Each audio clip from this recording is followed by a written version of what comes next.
નમસ્કાર, spark today ન્યૂઝમાં આપનું સ્વાગત છે। મેઘરાજા સમગ્ર ગુજરાતમાં ધમાકેદાર બેટિંગ કરી રહ્યું છે। જી હા દર્શક મિત્રો, વડોદરા નહીં સમગ્ર ગુજરાતમાં દક્ષિણ ગુજરાત હોય કે મધ્ય ગુજરાત હોય ત્યાં મેઘરાજા મન મૂકીને વરસી રહ્યા છે।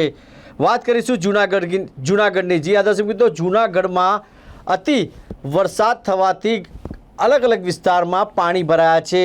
જૂનાગઢમાં ભારે વરસાદથી ભેવનાથ જલમગ થઈ ગયું છે। ભારતીય આશ્રમ નજીક પણ પાણી જ પાણી છે। લોકોના જે જીવ છે એ તલવાએ પહોંચી ગયા છે। વરસાદ ધીરો પડતા લોકોએ થોડી રાહત લીધી છે। વાત કરીશું ગિરનારની। ગિરનારમાં અનરાધાર વરસાદના કારણે ધોધમાર કુંડમાં ઘોડાપૂર આવ્યું છે। સિઝનનો પહેલા વખતનો આ ધોધમાર વરસાદ જોઈને લોકો પણ ડરી ગયા છે। આવી જ પરિસ્થિતિ જૂનાગઢના અલગ અલગ વિસ્તારમાં છે। આપ પણ જો આ નજારો, આ જૂનાગઢના નજારો છે। આપ પણ આ વિડીયો જો દર્શક મિત્રો।